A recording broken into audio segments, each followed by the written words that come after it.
Millennials को लगता है कि वो जेनजीज से बेटर हैं हर मामले में। जेनजीज बेवकूफ़ होते हैं, जेनजीज इम्पल्सिव होते हैं, जेनजीज इम्पेशेंट होते हैं, जेनजी ऐसे, जेनजी वैसे। And then there is Gen Z. Gen Z is not a generation, Gen Z is a f*** you.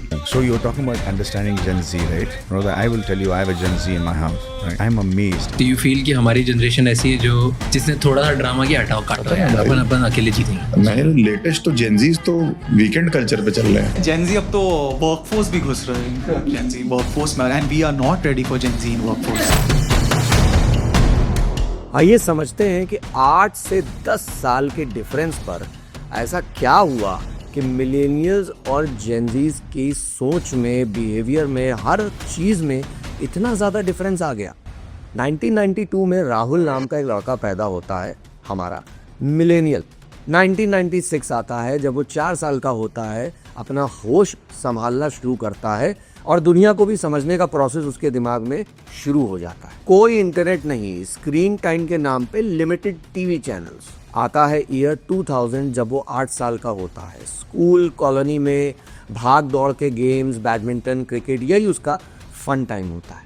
TV पे कार्टून नेटवर्क और पोगो जैसे चैनल्स देखता है। You are watching too much television. Go to your room now.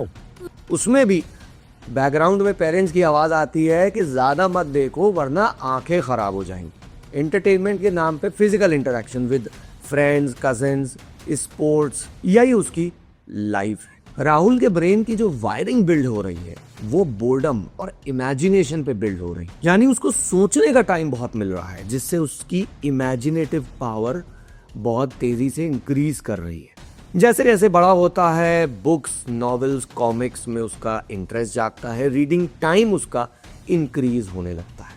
अब आता है वो समय जब एक इंडस्ट्री बहुत तेज़ी से ग्रो कर रही हो। धीरे धीरे मिडिल क्लास फैमिलीज में पर्सनल कंप्यूटर बहुत कॉमन होने लगता है। ऐसे में राहुल के पापा भी कंप्यूटर एक ले आते हैं घर पे। राहुल उस पे गाने सुनता है, पेंट फीचर वगैरह यूज़ करता है, टाइपिंग कभी कभी कर लेता है और बाज़ार से रेंट पे सीडी ला के मूवी वगैरह देख लेता है। यहाँ पे उसका ब्रेन लॉन्ग फॉर्म अटेंशन के लिए ट्रेन हो रहा होता है। अक्सर बोर भी होता था राहुल, जिससे क्रिएटिविटी का भी जन्म उसके दिमाग में होने लग रहा है। Face to face social skills develop होने लगे, जैसे आमने सामने की बातचीत।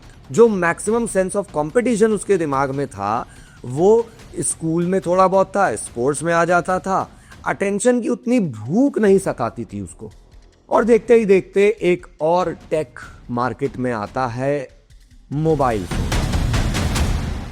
लैंडलाइन, कॉर्डलेस और फिर मोबाइल फोन। राहुल का 11-12 खत्म होते होते कीपैड फोन्स कॉमन हो गए, एसएमएस करना आम सी बात हो गई थी। इसी दौरान इंडिया में यूट्यूब नाम का प्लेटफॉर्म धीरे धीरे बहुत पॉपुलर होने लगा। व्हाट्सएप आ गया, फोन अपग्रेड होने लगे और साथ ही साथ राहुल भी कॉलेज में प्रवेश कर जाता है। वो यूट्यूब पे बहुत टाइम स्पेंड करने लगता है। उसने बहुत से स्किल्स भी सीखे यूट्यूब के ऊपर। उस टाइम पे यूट्यूब का एल्गोरिदम इंटरेस्ट बेस्ड नहीं होता था। आप जो सर्च करते थे वही रिजल्ट्स आते थे, ना कि वो जो यूट्यूब पुश करना चाहता था। फेसबुक यूज करता था, थोड़ी बहुत चैटिंग वैटिंग करता था, लड़कियां वड़कियां स्टॉक कर लेता था। फोटो डालने के बाद लाइक्स और कमेंट्स उसको छोटे छोटे डोपामिन हिट्स भी देते थे। राहुल एक फुल ग्रोन अप आदमी हो गया। 20-22 साल की उम्र हो गई अब उसकी। राहुल का प्री फ्रंटल कॉर्टेक्स काफी डेवलप हो चुका है अब तक। उसके अंदर इम्पल्स कंट्रोल बहुत स्ट्रांग हो गया।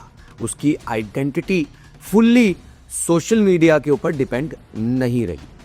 लेकिन फिर स्मार्टफोन्स का राइज आता है, इंस्टाग्राम की पॉपुलैरिटी बढ़ना शुरू हो जाती है और फिर जन्म लेता है एक शैतानी सोशल मीडिया जिसका नाम था टिकटॉक।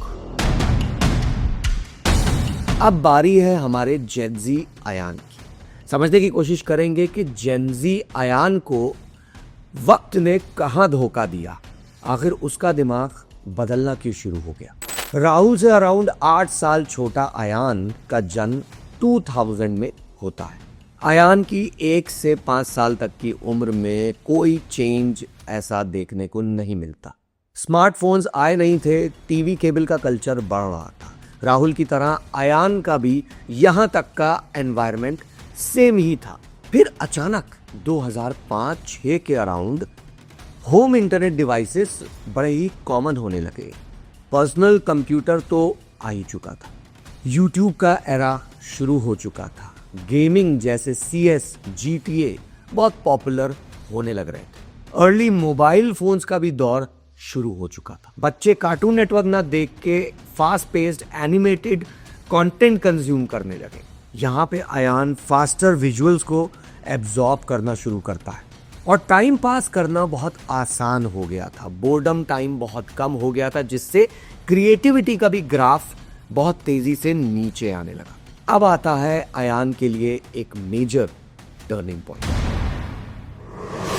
स्मार्टफोन्स कॉमन होने लगे, फेसबुक कॉमन हो गया, सबकी FB प्रोफाइल्स तो होती थी, व्हाट्सएप ग्रुप्स का दौर आ गया था। याद है वो कजिन्स का ग्रुप जो हर वक्त एक्टिव रहता था, लेकिन आज के दौर में घंघोर सन्नाटा रहता है उस पर। इंस्टाग्राम इंडिया में प्रवेश करता है। अयान जवानी की दहलीज पे खड़े हुए हैं और डोपामाइन हिट्स जैसे लाइक्स और कमेंट्स की दीवानगी बढ़ती चली जा रही है।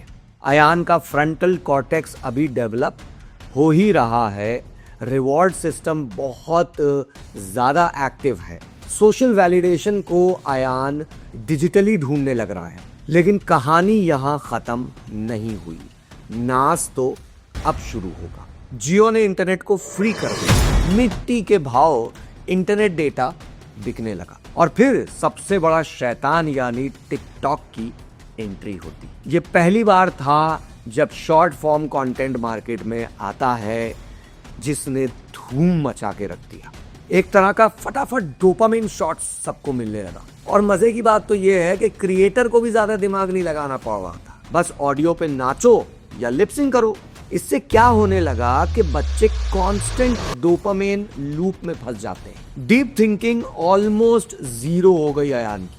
स्लीप साइकिल तो खराब होनी थी अयान की, जिससे स्लीप डिसरप्शन भी शुरू हो गया। और यही वो टाइम है जब अटेंशन स्पैन शार्पली ड्रॉप करता है। मिलेनियल्स और जेनजी में सबसे बड़ा फर्क जानते हो क्या है? अयान टेक्नोलॉजी के साथ पैदा हुआ, लेकिन राहुल ने टेक्नोलॉजी को अपनाया, सोशल मीडिया प्लेटफॉर्म्स को अपनाया, अडेप्ट किया। जेनजीज डम नहीं है, इट्स जस्ट दैट वो फास्ट पेस दुनिया में बड़े हुए हैं। वो दुनिया जो डेप्थ से ज्यादा स्पीड को रिवॉर्ड करती है। पेशेंस की जगह अब नोटिफिकेशन ने ले ली।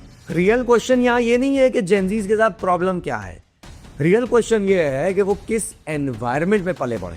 On the other hand millennials ज्यादा समझदार नहीं है, बट फॉर्चुनेटली उनका ब्रेन डेवलप हो चुका था जब तक एल्गोरिदम इस दुनिया पे पूरी तरह से टेक ओवर करता।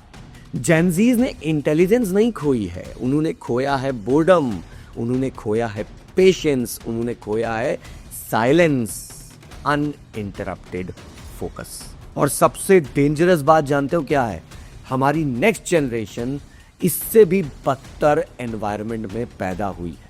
जेनजीज और मिलेनियल्स ने दोनों ही ने सेम टेक्नोलॉजी का यूज किया, लेकिन साइड इफेक्ट्स का भुगतान ज्यादा जेनजीज को करना पड़ा। फर्क ये नहीं है कि उनकी लाइफ में सोशल मीडिया, स्मार्टफोन्स वगैरह आए, फर्क ये है कि उनकी लाइफ में ये सब कब आया। मिलेनियल्स के ब्रेन ने एक बेटर शेप ले लिया था, लेकिन जेनजीज का ब्रेन उस वक्त डेवलप हो रहा था। यही सबसे बड़ा अनफॉर्चुनेट इवेंट जेनजीज की लाइफ में हो गया।